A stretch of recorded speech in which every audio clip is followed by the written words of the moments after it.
This is Bella's salon when Nova's Beauty Academy takes place. Today we will do a makeup session, day 2, for the glamorous look.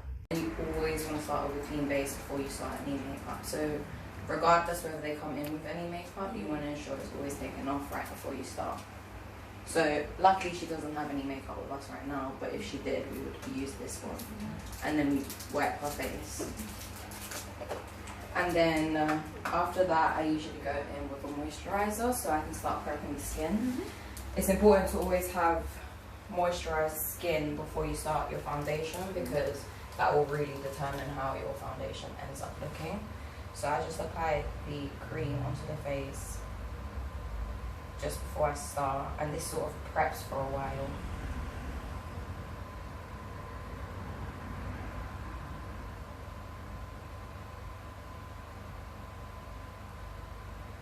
And then depending on the skin type or texture that someone has, depends on the primer that you use. So for example, she has very clear skin and is quite youthful and she doesn't have very large pores. So we could just use a moisturizing primer for her skin. But for example, if it was someone that had more texturized skin, you would want to use a pore filling primer so that you could fill in the pores with the primer and then you'd apply the foundation. So it's kind of like the same steps that you would take. I always use this example, but for example, if you're painting the house, you would always start with primer and then you prime, and then you'd prime and then you'd paint, and then you top it off with the topper. So that's the same similar process when it comes to makeup. You always want to make sure that you prime. This is quite dry. Yours? Yeah. So then I'm going to prime with this one right here.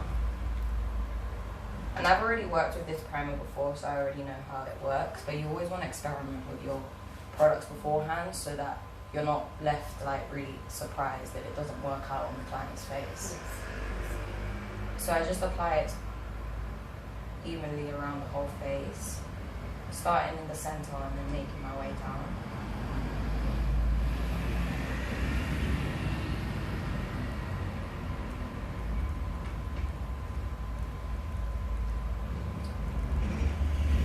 And then what you'll notice is with most primers, if they're not moisturizing primers, they tend to leave the skin quite sticky.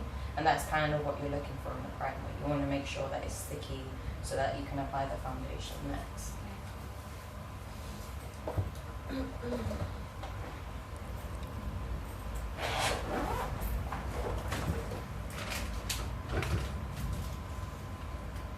So what I like to do after I prime the skin is I start to move onto my eyes. I usually start with eyes first. It's more of a preference. Most people start, many people have different styles of doing their makeup, but I prefer to start with eyeshadow so that if there's any fallout throughout, I can quickly just wipe it off with a wipe and then I can continue with my foundation.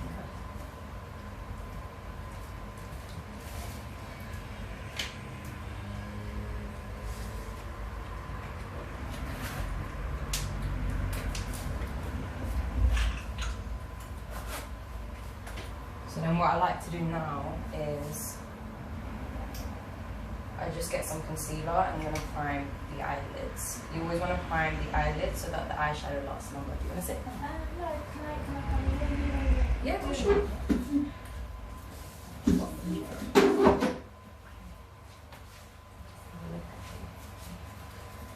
So I usually get the concealer now and I start to carve out the eyebrows. So you just kind of follow the shape below and you want to start carving them out.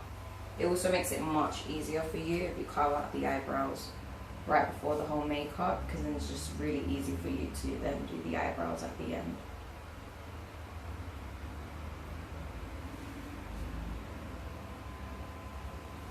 And then I like to extend it outwards as well.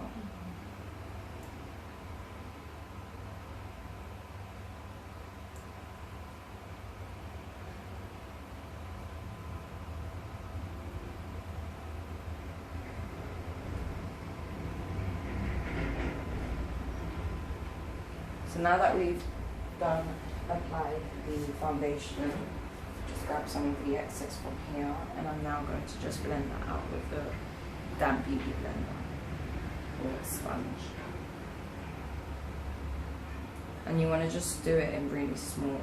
You don't want to lift the sponge too much, you just want to lift it a bit and just sort of dab it around.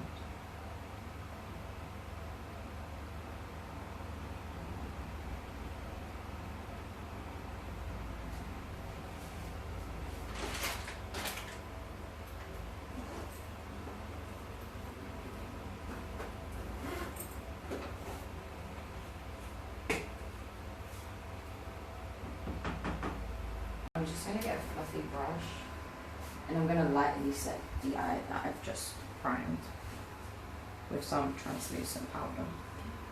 And this will just ensure that what I've just created here doesn't move and it stays in place.